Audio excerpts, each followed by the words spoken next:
Sa kuha ng 360 camera, habang binabaybay ni Carl at ng kanyang kasintahang itago natin sa pangalang Camille, ang kahabaan ng highway na ito sa barangay Gusak, Cagayan de Oro City, madaling araw nitong March 3, makikitang halos wala ng tao sa kalsada nung bigla na lang may tumawid. Yung phase ng pagtawid niya, ma'am, is mabilis. Nag-ready na kami for impact.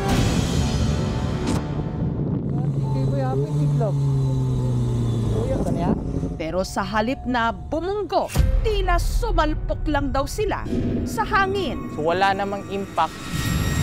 Habang ang lalaking muntikan nilang masagasaan, biglang naglaho na parang bula.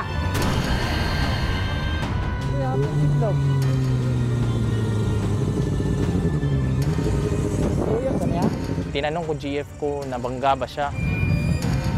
Pag lingon namin, kasi nga babalikan namin, pag wala na po. When we checked ourselves na wala talagang impact, walang tunog, walang nangyari sa amin.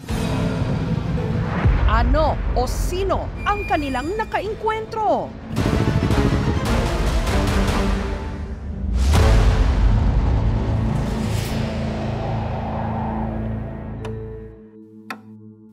Kahit puyat, sigurado raw si Carl na siya'y nasa tamang ulirat. Love, tara kape muna tayo. Okay, sige, tara. Ang nature ng work namin is night shift. That's why pumunta kami ng madaling araw sa city po. We decided na magkape po sa city. Sanay na rin daw siyang baybayin ang naturang highway kahit 10 oras na ng gabi. Pagka ganong oras po, wala na po masyadong tao kasi wala namang gimikan. Puro lang gasoline station. Hanggang may napansin na raw si Carl. Nakita ko na siya sa kabilang side. Nag-minor na ako from 100 to 80. Tapos nagsignal na ako.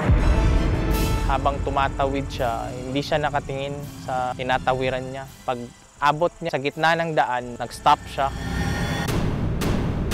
For a second sa gitna. Nag-change ako ng lane sa slow lane para hindi ko siya mabunggo. Sa kanya ako nilingon.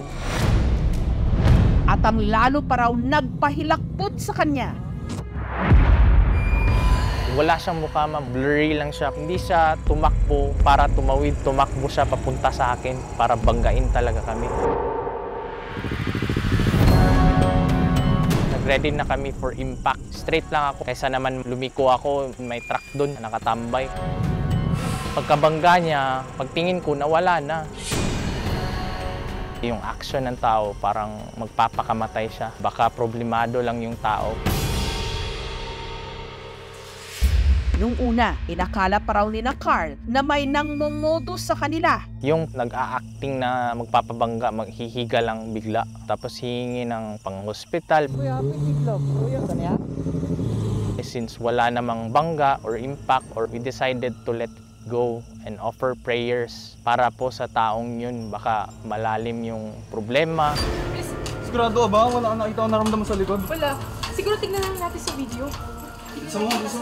Panoorin natin. Pagka-uwi, agad na ni-review ni Carl ang nai-record ng kanyang 360 camera. Pagka-check ko ng video, nagtaka ako, kinalibutan, ma'am. Si Carl kasi hindi nga namalikmata. Kitang-kitang may tumawid nga na hindi nga lang maaninag ang mukha. Wala kang makikita mukhang 3D na blur. Iba talaga. Nahirapan kami i-absorb yung nangyari na hindi pala talaga yung tao. So may psychological effect siya afterwards. Kada tingin ko sa mga madilidilim, nasa isip ko parang may nakatingin sa akin. Feeling ko andun siya. Baka sumanib siya at sumama siya sa bahay. Maging ang kasintahan niyang si Camille, meron din daw mga kakatwang karanasan. Nakuhanan po ng CCTV ng room ko, Tuesday ng madaling araw.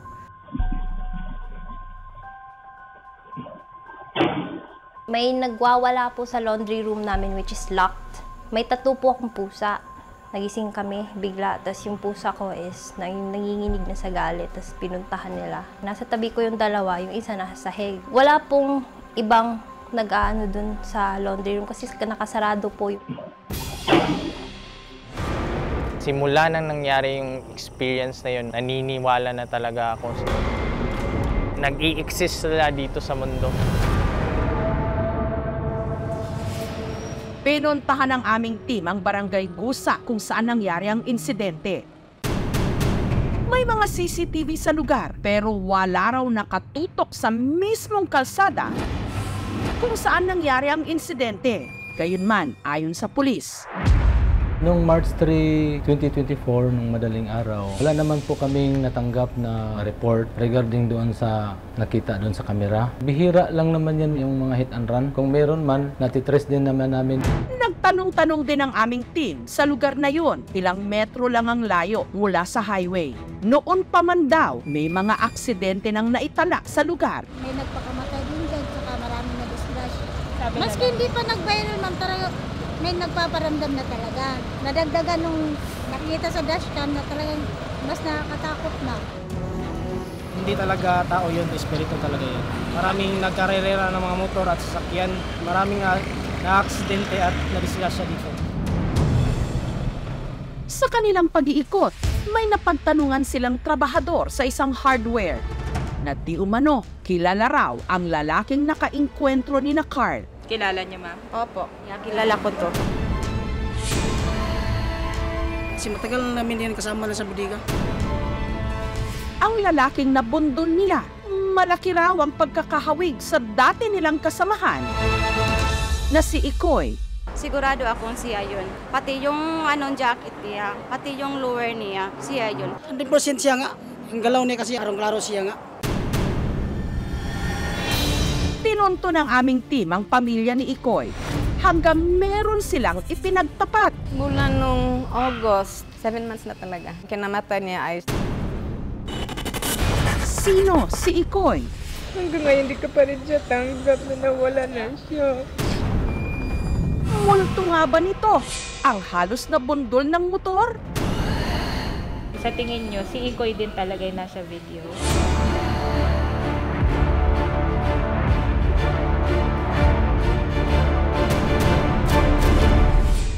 Susunod na. Namimiss ko siya eh. Palaisipan para sa magkasintahang Carl at Camille, hindi niya tunay na pangalan, ang nakaengkwentro nila sa highway ng Cagayan de Oro madaling araw nitong March 3 kung saan parang may lalaking biglang tumawid. Pero naglaho naman na parang bula. Sa kanya ako nilingon, wala siyang mukha, ma'am. Pagtingin ko, nawala na.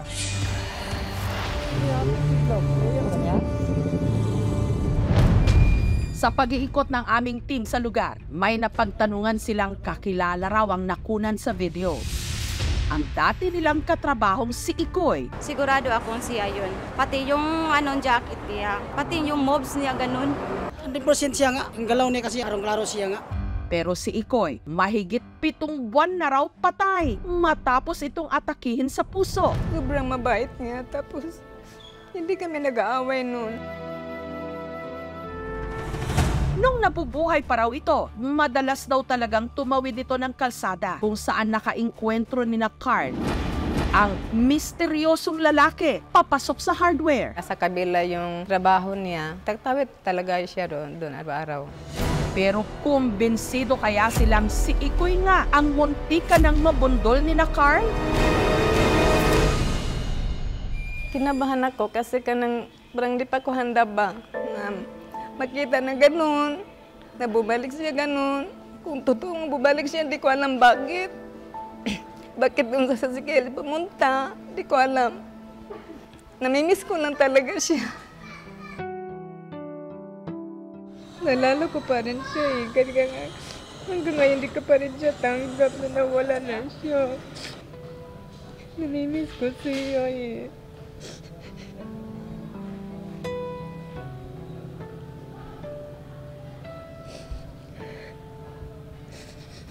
Kasi na lang, kami na lang kasi dalawa na tira.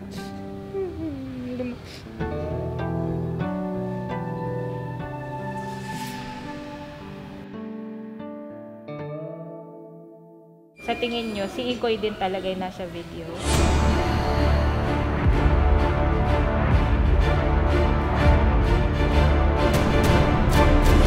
Hindi po kasi kami naniniwala na may kaluluwa ang bumabalik. O baka nga siya, pero kung siya talaga yun, masaya na naman ako kasi nagpakita siya.